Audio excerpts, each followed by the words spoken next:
मध्य प्रदेश असंभव को भी संभव करने में अपनी विशेष भूमिका रखता है।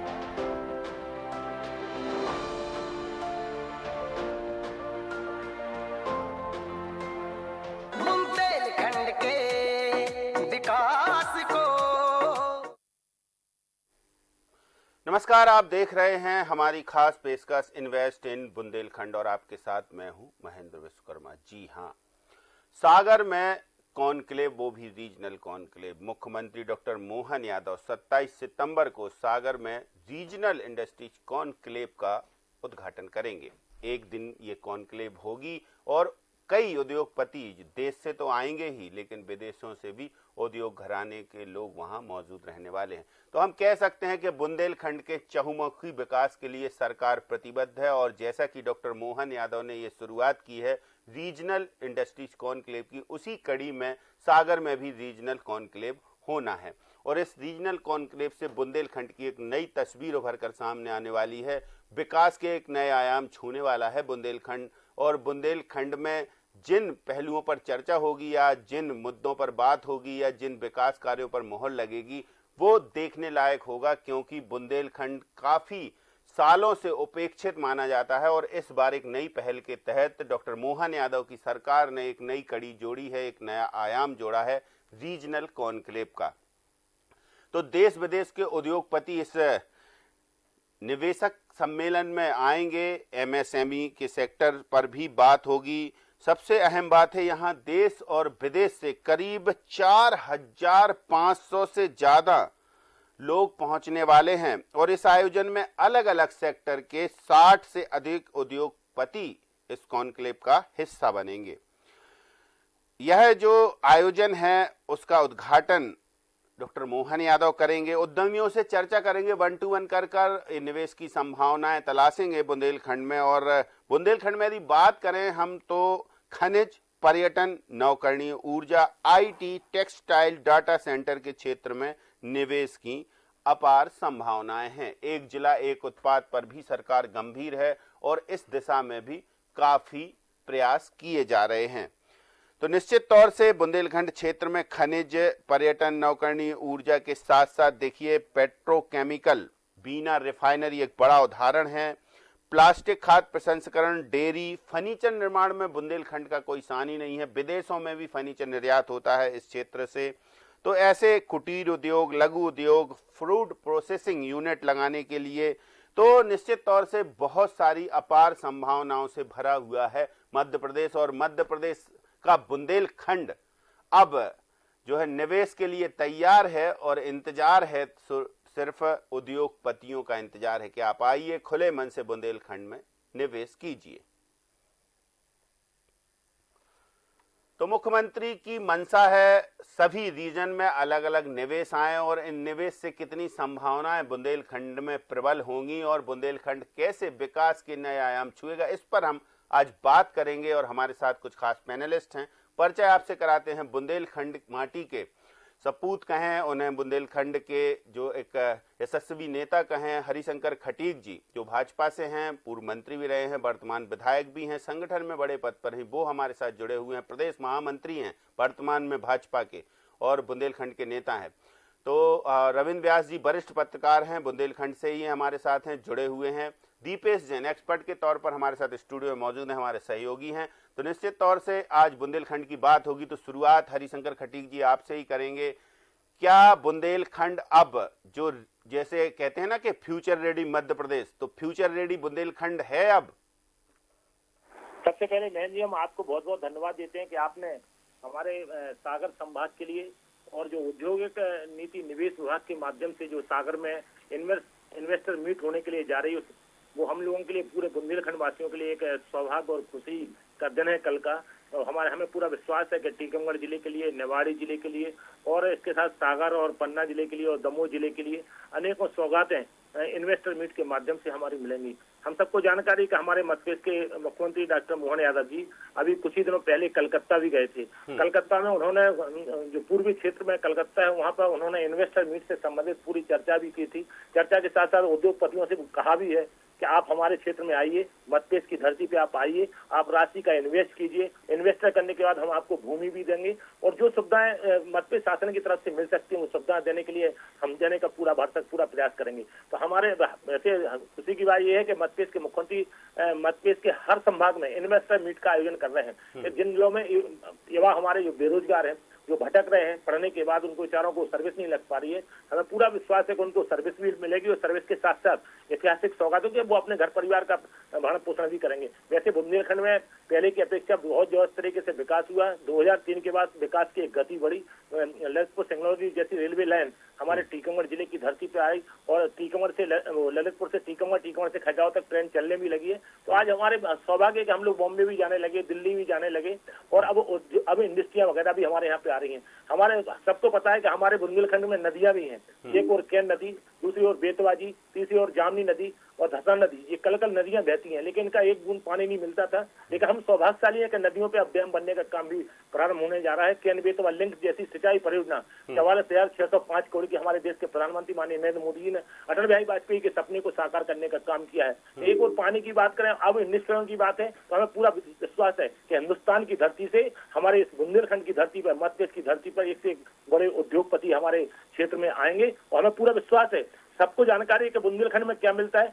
हीरा डायमंड हमारे बुंदेलखंड की धरती पर निकलता है। पन्ना जैसी जगह पर डायमंड वर्षों से निकल रहा है, हीरा निकल रहा है। और छतरपुर जिले में अगर बक्सवा की बात करें, बक्सवा क्षेत्र में भी लियो टेंटो कंपनी यहाँ पर आई थी और उसके बाद आने के बाद जब कंपनी आई तो उसके बाद उसका सर्वे भी हुआ तो वहाँ भी बक्सवा क्षेत्र में भी हीरा खनन के रूप में पाया गया। अब डायमंड को निखारने का काम भी हमारे बुंदेलखंड की धरती पर हो सकता है, क्योंकि सबको पता है कि अभी जो पन्ना में हीरा निकलता है वो सीधा बम्बई आता है, वहाँ उसको साफ करने का काम किया जाता है। तो ऐसी इंडस्ट्री भी हमारे टीकमगढ़ जिले में, हमारे छतरपुर जिले में, हमारे पन्ना जिले में उसकी भी इंडस्ट्री आ सकती है कि हीरे की सफाई का कारखाना स्थापित हो सकता है। दूसरा एक महत्वपूर्ण चीज ये है कि हमारे टीकमगढ़ जिले में पायरोफ्लाइट भी है। बुंदेलखंड की धरती पे पायरोफ्लाइट है, जैसे हीरापुर में भी पायरोफ्लाइट है। पायरोफ्लाइट से सिंगल बंडा के पास, सागर जिले में बंडा के पास एक गांव है, वहां पे एक कारखाना खुला है सिंगल सुपर फास्फेट खाद निर्माण का। उसका खाद अब हिंदुस्तान में तो जा ही रहा है, हिंदुस्तान के साथ साथ विदेशों में भी खाद वहां से माने बुंदेलखंड से जाने लगा है। और डायस्पोर भी हमारे इस बुंदेलखंड की धरती पे हमारे टीकमगढ़ जिले में डायस्पोर भी है। डायस्पोर से जो डायस्पोर से हम लोग कई चीजें, जैसे टाइल्स बनाने का काम भी हो सकता है, रेलवे की पटरी बनाने का भी काम हो सकता है, सीमेंट कारखाने का उद्योग भी स्थापित हो सकता है। तो कुल मिलाकर अपार संभावनाओं के द्वार खोले हैं बुंदेलखंड और निवेशकों को लुभाने के लिए तैयार है। रविंद्र व्यास जी क्या कहेंगे? हरिशंकर खटीक जी ने देखिए अपार संभावनाओं की एक लिस्ट बता दी, अभी दोबारा उनके पास चलेंगे, फिर वो बताएंगे कि और क्या क्या हो सकता है। तो कह सकते हैं कि शौर्य गाथाओं के लिए मशहूर और प्राकृतिक और पुरातत्व धरोहर समेटे बुंदेलखंड अब नए कदम ताल करने के लिए तैयार है निवेश के साथ। देखिए मयंक जी, एक अच्छी बात इस रीजनल कॉन्क्लेव की ये है कि इसमें स्थानीय कुटीर उद्योगों को बढ़ावा देने की बात की जा रही है। बुंदेलखंड मूलतः जो है कुटीर उद्योगों का देश रहा है और धीरे धीरे उन उद्योगों को समाप्त कर दिया गया था। आज भी जैसे बुंदेलखंड के बुनकर जो उनके हथकरघे कबाड़ हो गए, वो मजदूरी करने को मजबूर हुए।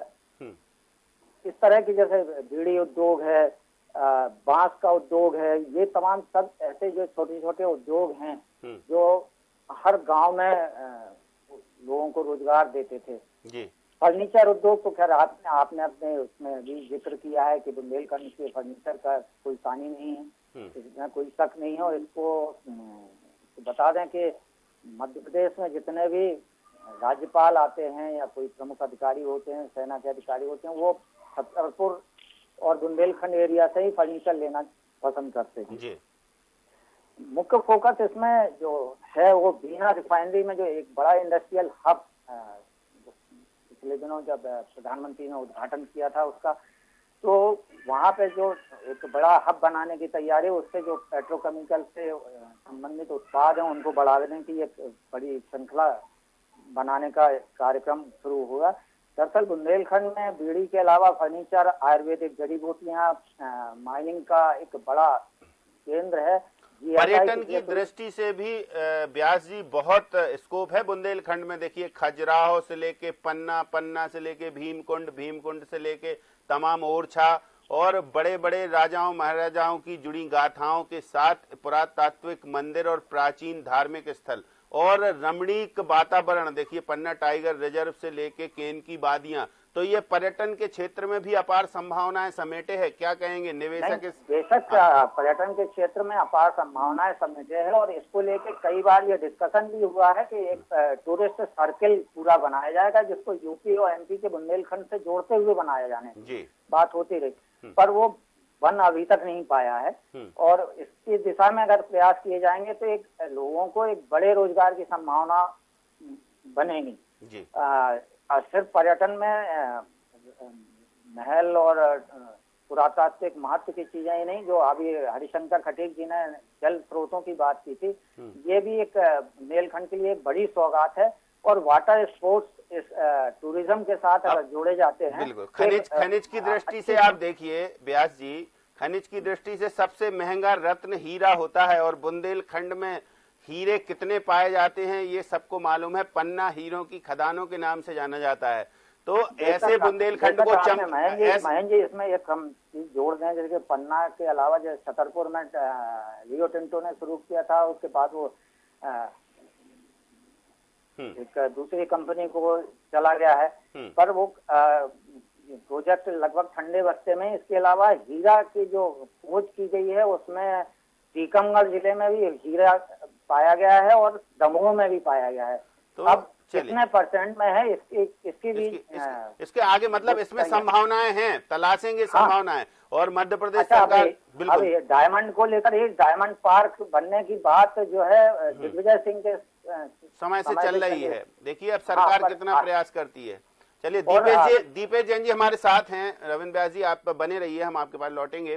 दीपेश, बुंदेलखंड में हीरा और हीरे की तरह अब चमक बिखेरेगा बुंदेलखंड, ये मंशा है सरकार की, जैसा हरिशंकर खटीक जी कह रहे हैं। तो अब क्या लगता है कि बुंदेलखंड अग्रणी रीजनल जो क्षेत्र हैं उनमें शामिल होगा मध्य प्रदेश के? क्योंकि देखिए बुंदेलखंड पिछड़ा इलाका माना जाता रहा है।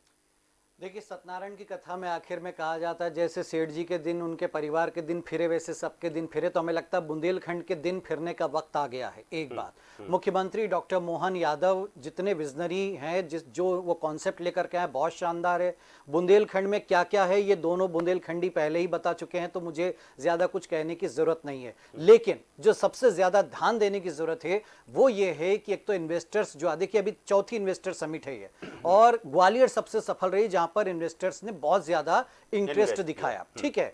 लेकिन सागर और पूरे बुंदेलखंड में बहुत जो चीजें गिनाई हैं उस हिसाब से देखें तो अभी तक तो इस क्षेत्र का बहुत ज्यादा डेवलपमेंट हो जाना चाहिए था। आखिर क्या वजह रही जो अब तक ये क्षेत्र पिछड़ा रहा? क्या राजनेताओं की वजह से, क्या वहां की राजनीति की वजह से, या वहां के लोग, या उनमें ही कोई दिलचस्पी नहीं, या फिर क्या कारण था? देखिए सूखे के दौर से बाहर आ चुका बुंदेलखंड, ये बात तय है। तो ऐसे में अब देखना यह है कि जो हीरे की बात हम कर रहे हैं बार बार, हीरा पार्क उन्होंने कहा दिग्विजय सिंह भाई अभी तक क्यों नहीं लग पाया, तो अब हमें लगता है कि स्थानीय जरूरतों को देखते हुए, यहाँ के लोगों की क्षमताओं को देखते हुए असली फायदा यहाँ के लोगों को मिलना चाहिए। ये ना हो फैक्ट्री लग रही है, इन्वेस्ट हो रहा है, लेकिन दूसरे राज्यों के लोग आकर के यहाँ पर रोजगार हासिल कर ले रहे हैं। यहाँ के जो लोग हैं जमीन औने पौने दाम में कोई खरीद करके जा रहा है। और हालांकि मुख्यमंत्री डॉक्टर मोहन यादव की यहाँ भी तारीफ करूंगा, उन्होंने बीना के लोगों को कहा कि अपनी जमीन अभी बेचना मत। तो ये चीज होती है कि यहाँ के लोगों को असली फायदा मिले, इसकी जिम्मेदारी हमें लगता है हरिशंकर जी की भी होगी और बाकी नेताओं की भी होगी। दूसरी बड़ी बात यह कि यहाँ के संसाधनों का सदुपयोग हो,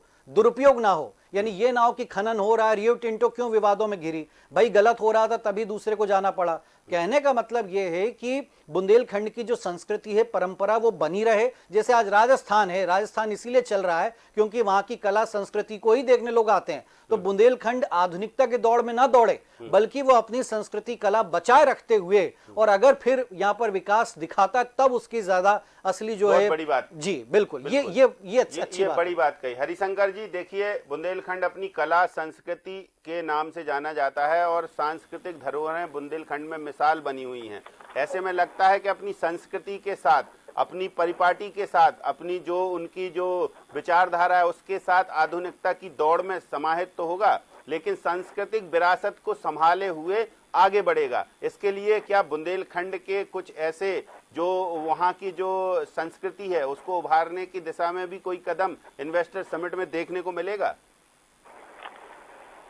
देखिए बहन जी, पूरा फोकस बुंदेलखंड के विकास से संबंधित है कि बुंदेलखंड में जो जिले हैं, निवाड़ी हुआ, टीकमगढ़ हुआ, छतरपुर हुआ, पन्ना हुआ, दमोह हुआ, सागर हुआ, इन जिलों में एक एक दो इंडस्ट्री आ जाएं, जिससे हमारे जिले के जो बेरोजगार हैं 2000, 5000 और 10,000 बच्चे कम से कम उनको रोजगार मिल सके।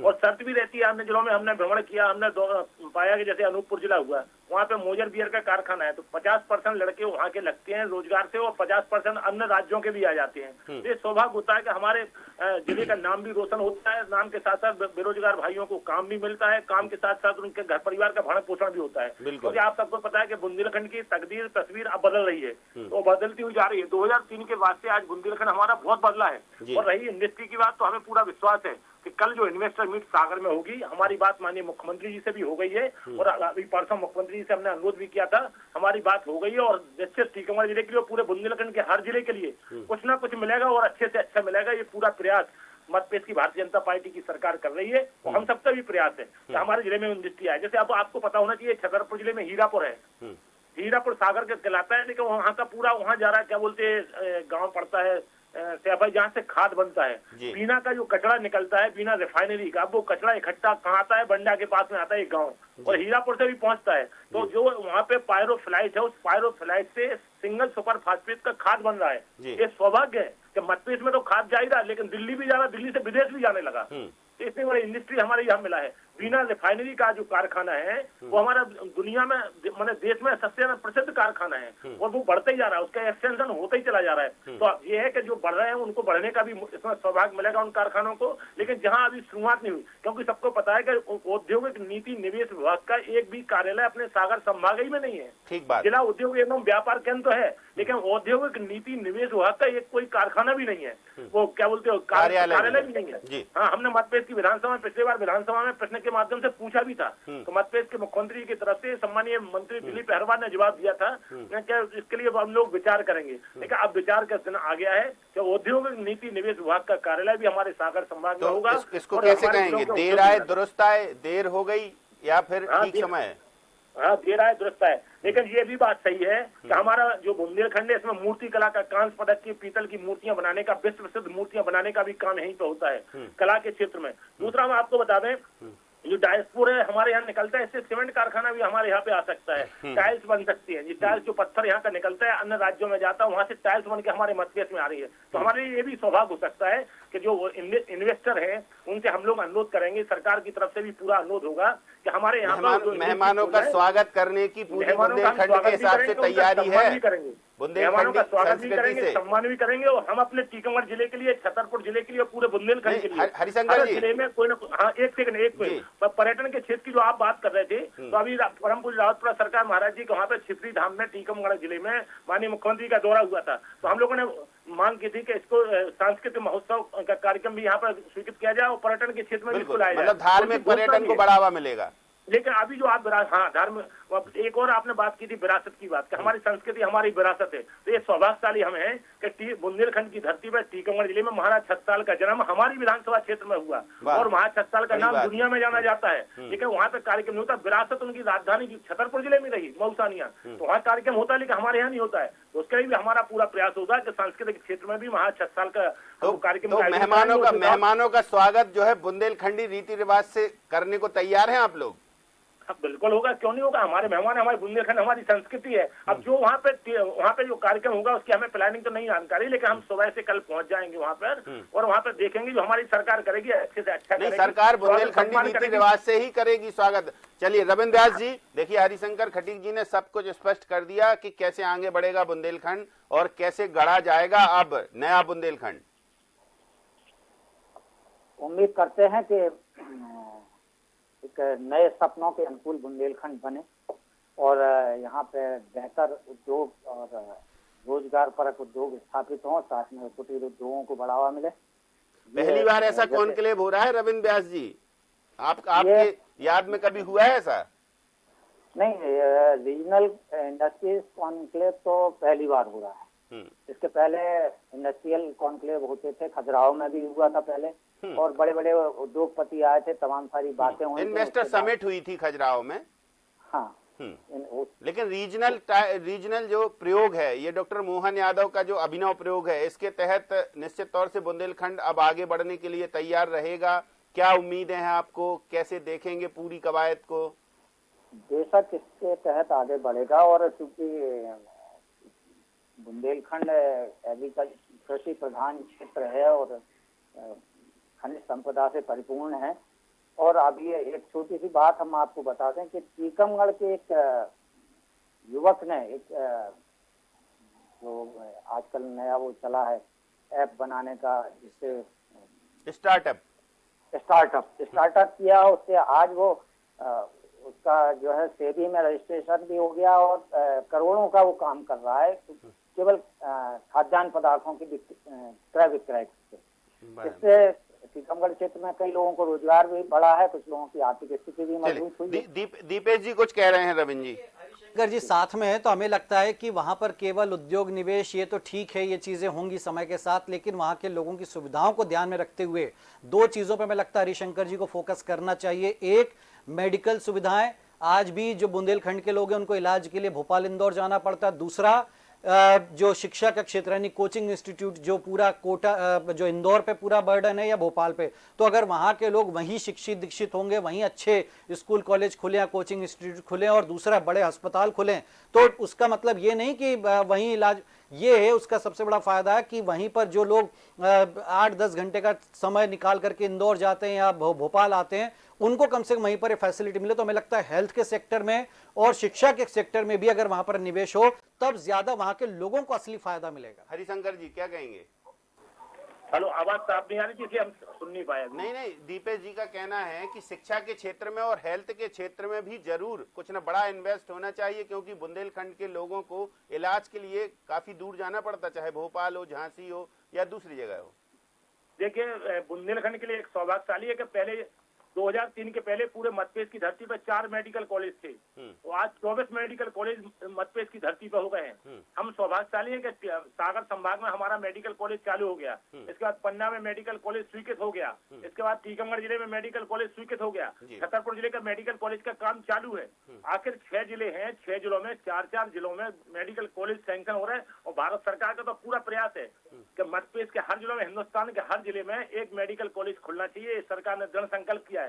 हम सौभाग्यशाली हमारे टीकमगढ़ जिले का मेडिकल कॉलेजों का आज बैठक में भी थे, तो जो प्रिंसिपल सेक्रेटरी हैं सम्मानीय यादव जी, वो भी सामने थे, तो उन्होंने खुद बताया कि पीपीपी मोड पर मेडिकल कॉलेज हुए हैं, जो 10 मेडिकल कॉलेज के टेंडर लग गए हैं। टीकमगढ़ जिले का मेडिकल कॉलेज 2 अरब 60 करोड़ का मेडिकल कॉलेज का टेंडर लगा है। कितना बड़ा सौभाग्य हमारे लिए है। शिक्षा के क्षेत्र में भी कुछ निवेश की संभावनाएं हैं, एजुकेशन उसमें भी निवेश की संभावना है। 30 तारीख उसकी लास्ट डेट है, उसके पहले 27 तारीख कल आती है। इसमें कल इन्वेस्टर मीट का है, तो टेंडर ऑनलाइन आ रहे हैं, कुछ लोग अपनी उपस्थिति वहाँ भी दर्शा सकते हैं, बता भी सकते हैं, कुछ लोग ऑनलाइन टेंडर भी डाल सकते हैं। शिक्षा के क्षेत्र में शिक्षा के क्षेत्र में गुणात्मक सुधार हुआ है। High school, higher secondary school 2003 के पहले जितने देश की आजादी के बाद खुले थे ना, उतने हम सरकार ने कम से कम 8 साल 10 साल में हाई स्कूल, मतलब 2003 के बाद कुछ आगे बढ़ा बुंदेलखंड, और अब और 4 कदम आगे बढ़ेगा। आगे बढ़ा है, बहुत आगे बढ़ा है, और पूरा प्रयास भी है कि बुंदेलखंड में हमारा और आगे बढ़े, जिससे बुंदेलखंड बने, हर व्यक्ति को काम मिले, हमारे किसान भाइयों को खेतों में पानी मिले, युवा भाइयों को रोजगार है, बेरोजगार है तो उनको रोजगार मिले, पूरा हर। और इस इन्वेस्टर समिट से ये सब उम्मीदें हैं। इन्वेस्टर मीट में सब पूरी उम्मीदें हैं। चलिए इन उम्मीदों को चलिए आपके अनुसार जो है साकार रूप मिले। बहुत शुक्रिया, आपने हमारे लिए कीमती समय निकाला अपना हरिशंकर जी, और आपने भी रविंद्र व्यास जी अपना बहुमूल्य समय हमें दिया, उसके लिए शुक्रिया। दीपेश जैन जी आपका भी धन्यवाद। तो देखिए, invest in Bundelkhand, future ready Bundelkhand है, अब इन्वेस्ट के लिए तैयार है। उद्योगपतियों का इंतजार है और उद्योगपति आएंगे, बुंदेलखंडी रीति रिवाज से परिचित होंगे, मेहमान नवाजी होगी, गीत भी गाए जाएंगे मेहमानों के लिए, बुंदेली ढोल बाजों से उनका स्वागत होगा और बुंदेलखंड को वो सौगातें देकर जाएंगे। मुख्यमंत्री डॉक्टर मोहन यादव ने जैसी मंशा प्रकट की कि बुंदेलखंड के हर जिले को कुछ ना कुछ मिलेगा। देखेंगे इन्वेस्ट बुंदेलखंड में क्या क्या और मिलता है, और इस रीजनल कॉन्क्लेव से बुंदेलखंड वासियों को क्या सौगातें मिलती हैं, इस पर हमारी नजर रहेंगी। आपको हम बताते रहेंगे पल पल की खबर। तो हमारी इस खास पेशकश में इतना ही। मुझे दीजिए इजाजत। नमस्कार।